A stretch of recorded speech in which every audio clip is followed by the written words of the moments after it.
গত 24শে June school ছুটির পর বাড়ি ফেরার পথে ছিনতাইয়ের শিকার হন বারাসাত গার্লস স্কুলের বাংলা বিভাগের শিক্ষিকা কৃষ্ণা সরকার। নবপল্লীর বাড়ির দিকে যাচ্ছিলেন তিনি।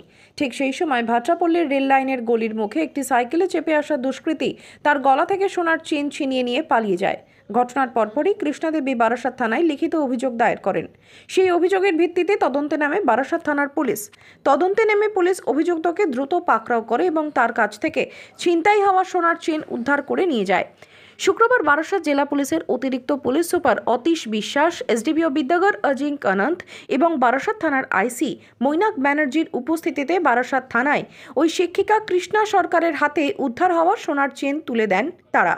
চেন ফিরে পেয়ে আবেগপ্রবণ হয়ে এদিন কৃষ্ণা দেবী জানান, ঘটেছিল বলতে স্কুল থেকে ফেরার সময় গত 24শে জুন রেল লাইন ক্রস করে ভাট্টাপল্লী দিয়ে যখন যাচ্ছিলাম, সেই সময় যে রাস্তায় আমি 17 বছর ধরে যাচ্ছি, হঠাৎই পেছন থেকে এসে একজন সাইকেল আরোহী আমার গলার চেনটা নিয়ে চলে যায়।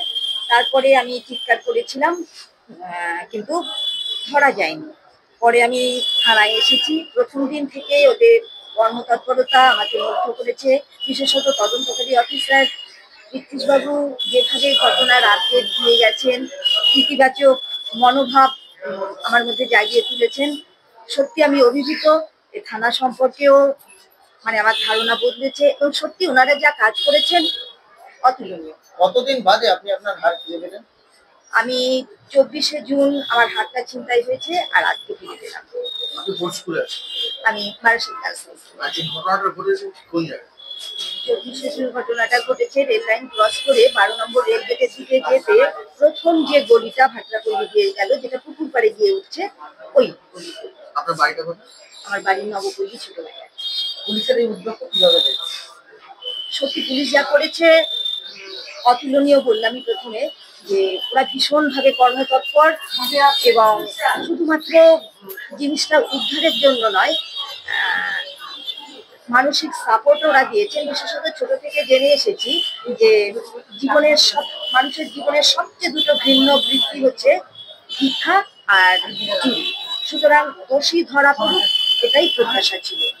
জিনিস ফিরে পাওয়া পরে বাড়তি লাভ। অভিযুক্ত যে ধরা পড়েছে, এতেই আমি খুশি হয়ে গেছিলাম। অন্যদিকে এই প্রসঙ্গে অতিরিক্ত পুলিশ সুপার অতীশ বিশ্বাস জানান, অভিযোগ পাওয়ার পরেই দ্রুত তদন্ত শুরু করা হয়। জুন মাসের অ্যারাউন্ড 24 তারিখ একজন লেডি, যিনি হচ্ছে আমাদের বারাসাত গার্লস স্কুলের টিচার, উনি ওনার বাড়িতে যখন স্কুল থেকে ফিরছিলেন, অল অফ সাডেন কোনো ব্যক্তি তার গলার যে সোনার চেনটা আছে সেটাকে স্ন্যাচিং করে নিয়ে চলে যায়। আমাদের টিম এখানেও ব্রিটিশ খুব ভালো কাজ করেছে, আমাদের থানার অফিসার এবং ডেফিনেটলি আইসি বারাসাত এটাতে একটা বড় ভূমিকা নিয়েছেন। এসডিপিও সাহেবের সাথে কনসাল্ট করে ওই যে করেছে তাকে আমরা খুব দ্রুত আইডেন্টিফাই করি। আমাদের পিসি টিম এবং ওয়ারেন্ট টিমের যারা আছে, অসীম আছে, ব্রিটিশ আছে, ওরা আইডেন্টিফাই করার পরে আমরা সেই মেন অ্যাকিউজ যে আছে তাকে আমরা অ্যারেস্ট করি, যার নাম হচ্ছে অশোক অধিকারী। ওনাকে আমরা অ্যারেস্ট করি এবং আমরা ওই হারটাকেও উদ্ধার করেছি। আজকে আমরা যে কোর্ট প্রসেসটা সেটাকে আমরা কমপ্লিট করেছি। আজকে আমরা ওই হারটাকে ওনাকে ফেরত করে দেবো। এইগুলো আমাদের আছে।